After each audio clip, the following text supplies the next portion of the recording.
What's up guys, it's your boy Dig Dash and I'm back with another video. In this video I'm going to be reviewing the beautiful, the astounding, the amazing Moss for PSVR. Now, this game has been hyped for a very long time. It's been a very long time in the making. I do remember playing it via one of the demos on the PlayStation VR demo discs. I can't remember which one it was, one or two. It looks sensational, but obviously that was just a small taste and it really wasn't enough. But now I finally have it.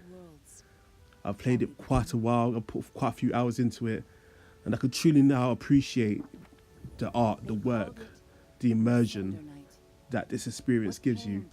And you know, arguably it's probably one of the best games on PSVR. I can't think of a game on PSVR which is quite like this. So let's break it down. So this is a third person platform game, third person puzzle platform game.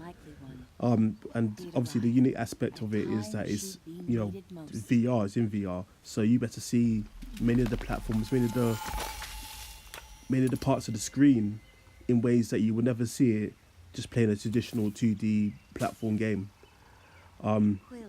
You know, you can look behind, you know, trees, you can look around cubby holes, you can look into caves, you can stand up and look at things from a different perspective. You know, it really adds another dimension, literally 3D, 3D, to the experience, and it really draws you into the experience. And not just that by itself is sensational, but it's all about this character Quill. Now Quill's the little mouse which you control in the game, and she's such a wonderful character. You really do feel an affinity to her as the game progresses. You know, she dies, you feel empathy. She succeeds at something, she'll give you a high five. You know, if you get stuck during a puzzle, she'll give you hints and tips, like via sign language, because obviously she can't speak, but via sign language, well, she can't speak to me, by sign language, and she will just describe how to solve the puzzle, just give you a hint as to what you're doing. So as you can see, this is you as the character. You kind of look like No Face from Spirited Away. I think you are No Face from Spirited Away, to be honest. But you know, it really adds this kind of air of mystique to the game, because you are this kind of this spirit that is helping and guiding Quill on her mission, and the mission is to rescue her uncle. So as you can see, she's beautifully animated. And she's kind of running, she's scrambling over these platforms, and you know, the game gives you little hints of where you should go and where you can climb, where you can slide via the edges of the platforms. So you can see the little scrabble marks. It's fantastic. And here's an excellent example of design, of the level design.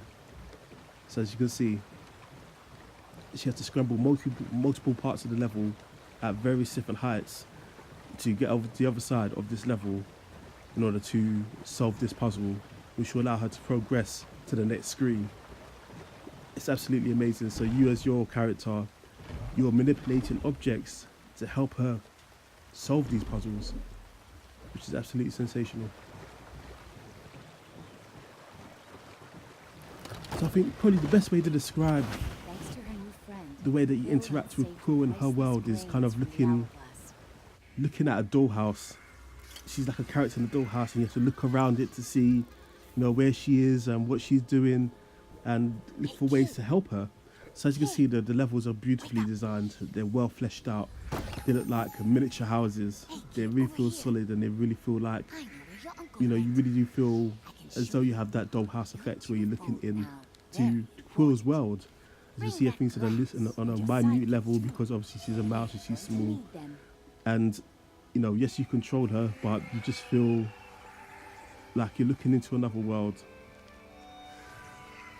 So it's another part where, you know, you can see in the background the size, the scale. You can see the other animals in her world, which obviously are much larger than her.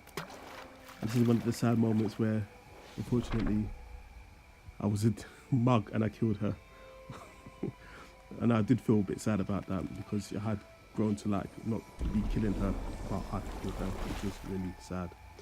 but it's a learning experience. You know, you have unlimited lives, and you can find out through death that, you know, you can keep her alive.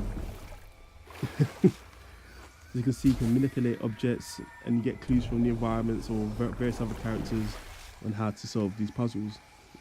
And it's so satisfying, such a satisfying game experience. And because basically you've got this dollhouse effect, should I say, you know, you don't get any of the nausea that some people feel with VR. It's very easy for anybody just to pick up and go with. It's very easy to understand. Literally, you can just stand up to get a new perspective on Pure's world. No, I do believe this is probably like one of the most amazing games on PlayStation VR. Highly recommend it. So go out and get it. So please like, subscribe. Take care, guys. Peace.